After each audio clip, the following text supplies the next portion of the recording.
نحمدہ ونصلی علی رسولہ الکریم اما بعد فاعوذ باللہ من الشیطان الرجیم بسم اللہ الرحمن الرحیم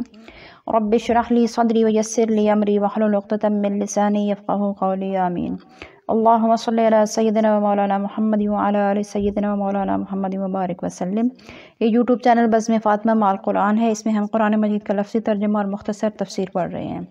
ہمارے پاس خواتین اور بچے آن لائن قرآن مجید نازل تجوید کے ساتھ اور ترجمہ تفسیر کے ساتھ بھی پڑھ رہے ہیں۔ آپ بھی پڑھنا چاہیں تو آپ کمنٹ میں لکھیں، ہم آپ کو اپنا واٹس ایپ نمبر دیں گے، یا آپ اسکائپ، زوم اور میسنجر وغیرہ پر بھی پڑھ سکتے ہیں۔ آج ہم اپنا سبق شروع کریں سورہ بقرہ کی آیت نمبر 232 سے۔ اعوذ باللہ من الشیطان الرجیم، پناہ مانگتی ہوں اللہ کے ساتھ شیطان مردود سے۔ بسم اللہ الرحمن الرحیم، اللہ کے نام کے ساتھ شروع جو بڑا ہی مہربان ہمیشہ ہی رحم فرمانے والا ہے۔ وَإِذَا، اور جب طلقتم، تم طلاق دے دو، نساء، عورتوں کو، فبلغنا، پھر وہ پوری کر چکیں، اجلہن، اپنی عدت کو، فلا تعضلوہن، تو پھر نہ روکو تم انہیں، یعنی ان کے وارثوں کو کہا جا رہا ہے کہ تم انہیں نہ روکو، ان یہ کہ ینکحنا، کہ وہ نکاح کریں، ازواجہن، اپنے خاوندوں سے، یعنی نئے کسی شخص سے، نئے کسی خاوند سے، اذا، جب کہ تراضوا، وہ رضامند ہو جائیں، بینہم، آپس میں، بالمعروف، مناسب طریقے سے۔ ذالکہ، یہ فرمان الہی ہے، یوعظ، نصیحت کی جاتی ہے، بہی، اس کے ساتھ، من، اس شخص کو، کانا، جو ہو، منکم، تم میں سے، یؤمنو، ایمان رکھتا، باللہ، اللہ کے ساتھ، والیوم الآخر، اور آخرت کے دن پر۔ ذالکم، یہ بات، ازکا، بہت پاکیزہ ہے، لکم، تمہارے لیے، واطہر، اور بہت ہی صاف ہے، واللہ، اور اللہ تعالیٰ، یعلم، جانتا ہے، وانتم، اور تم، لا تعلمون، نہیں جانتے۔ یعنی مطلقہ عورت جب اپنی عدت پوری کر لے اور پھر اس کے بعد وہ اپنے کسی تجویز کردہ شخص کے ساتھ نکاح کرنا چاہے تو اس کا پہلا خاوند بھی اس کو نہ روکے کہ جب میرا اس کے ساتھ نکاح نہیں رہا تو اب کوئی اور بھی اس کے ساتھ نکاح نہ کرے، خاوند کو بھی روکا جا رہا ہے اور اس کے وارثوں کو بھی روکا جا رہا ہے، فلا تعضلوہن، کہ تم بھی اس کو نہ روکو کہ وہ اپنے کسی تجویز کردہ شخص کے ساتھ اگر نکاح کرنا چاہے باہم رضامندی سے تو تمہیں اس کو روکنا نہیں چاہیے۔ ان احکام کے ساتھ اللہ تعالیٰ نصیحت فرما رہا ہے تم میں سے ان لوگوں کو جو اللہ اور آخرت پر ایمان رکھتے ہیں، اور یہ بہت ہی تمہارے لیے پاکیزہ اور صاف ستھرا طریقہ ہے کہ اگر ایک شخص سے کسی کو طلاق ہوتی ہے تو وہ عدت گزارنے کے بعد کسی دوسرے شخص کے ساتھ زندگی گزارنے کے لیے نکاح کر لے اور اس کی پاکیزہ اور صاف ستھری زندگی گزر سکے۔ والوالدات، اور مائیں، یرضعن، دودھ پلائیں، اولادہن، اپنی اولاد کو، حولین، 2 سال، کاملین، مکمل،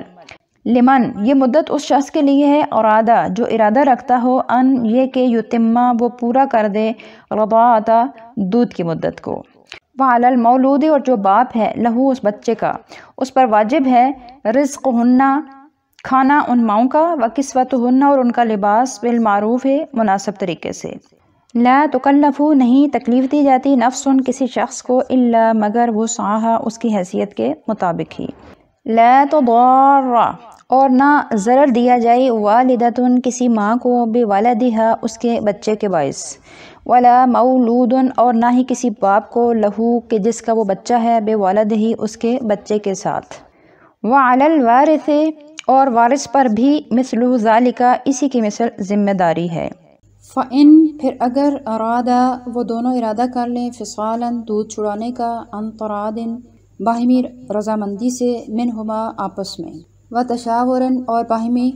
مشورے سے، فلا جناح، تو کوئی گناہ نہیں، علیہما، ان دونوں پر۔ وَإِن، اور اگر، اردتم، تم ارادہ کرو، ان، یہ کہ، تسترضعوا، دودھ پلواؤ کسی دائیا سے، اولادکم، اپنی اولاد کو، فلا جناح، تو کوئی حرج نہیں، علیکم، تم پر، اذا، جب کہ، سلمتم، تم ادا کر دو، ما، وہ معاوضہ، آتیتم، جو تم نے دینا مقرر کیا ہے، بالمعروف، مناسب طریقے سے، واتقوا اللہ، اور ڈرتے رہو اللہ سے، واعلموا، اور جان لو، ان اللہ، بے شک اللہ تعالی، بما تعملون، جو تم عمل کرتے ہو، بصیر، اسے دیکھ رہا ہے۔ اس آیت مبارکہ کے اندر یہاں طلاق کے بعد یہ سوال طبعاً سامنے آتا ہے کہ اگر طلاق والی عورت کی گود میں کوئی شیرخوار بچہ ہو تو اس طلاق کے وقت اور جدائی کے بعد اس کی پرورش کا کیا طریقہ کار ہوگا۔ اس لیے ضروری تھا کہ بچہ کی پرورش کی ذمہ داریاں جو ماں باپ پر ہیں ان ذمہ داریوں کو بھی اس موقع پر بیان فرما دیا جائے، لہٰذا یہاں ان مسائل کا بیان ہوا ہے تو آیت کے ابتدا میں فرمایا کہ والوالدات یرضین اولادہن حولین کاملین، کہ ماں خواہ مطلقہ ہو یا نہ ہو اس پر اپنے بچے کو دودھ پلانا واجب ہے، بشرطے کہ باپ کو اجرت پر دودھ پلوانے کی قدرت اور استطاعت حاصل نہ ہو، یا کوئی اور دودھ پلانے والی میسر نہ آتی ہو، یا بچہ اپنی ماں کے سوا کسی اور کا دودھ قبول نہ کرتا ہو، تو پھر ماں کے اوپر واجب ہے کہ وہ اپنے بچے کو دودھ پلائے۔ یعنی بچے کی پرورش خاص ماں کے دودھ پر ہی موقوف نہ ہو، تو پھر ماں پر دودھ پلانا واجب نہیں بلکہ مستحب ہے۔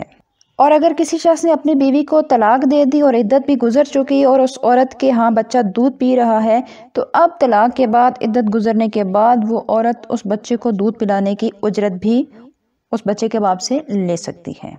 بچے کو جو دودھ پلانے کی مدت مقرر کی گئی ہے اسلام کے اندر وہ ہے حولین کاملین، یعنی کہ مکمل 2 سال۔ اگر کوئی پوری مدت دودھ پلانا چاہے تو وہ 2 سال ہے، اس سے زیادہ نہیں۔ اور اس دوران میں جب کہ ماں بچے کو دودھ پلا رہی ہو تو ماں کا کھانا اور اس کا لباس اس کے بچے کے باپ کے اوپر واجب ہوتا ہے۔ اور فرمایا کہ لا تضار والدۃ بولدہا، کہ نہ ہی ماں کو تکلیف دی جائے کہ اس کو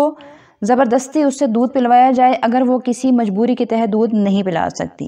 اور فرمایا کہ ولا مولود لہ بولدہ، اور نہ ہی باپ کو تکلیف دی جائے کہ اگر طلاق کے بعد وہ اپنی بچے کی ماں سے ہی دودھ پلوانا چاہتا ہے تو اس سے بہت زیادہ اس کی حیثیت سے بڑھ کر اس سے معاوضہ وصول نہ کیا جائے۔ اور اگر خدا نخواستہ اس بچے کا باپ نہیں ہے، باقی وارث ہیں، تو وارثوں کے لیے بھی اسی طرح کے حقوق ہیں۔ اور اگر ماں باپ دونوں باہم رضامندی سے اپنے بچے کو کسی دائیا سے دودھ پلوانا چاہیں تو یہ بھی شریعت نے جائز قرار دیا ہے، اس صورت میں کہ اس دائیا کے ساتھ جو قیمت آپ نے مقرر کی ہے کہ اتنی قیمت ہم تمہیں دیا کریں گے، تم ہمارے بچے کو دودھ پلا دو،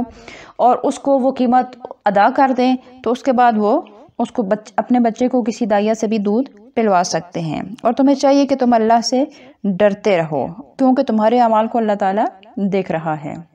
آج کے لیے اتنا ہی۔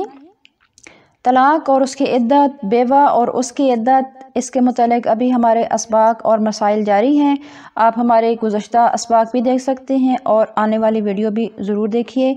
اس میں آپ کو قرآن مجید کی روح سے احکام خداوندی اور فقہی مسائل بتائے جا رہے ہیں۔ اگلی ویڈیو میں دوبارہ آپ کی خدمت میں حاضر ہوں گے، تب تک کے لیے اجازت۔ السلام علیکم ورحمۃ اللہ وبرکاتہ۔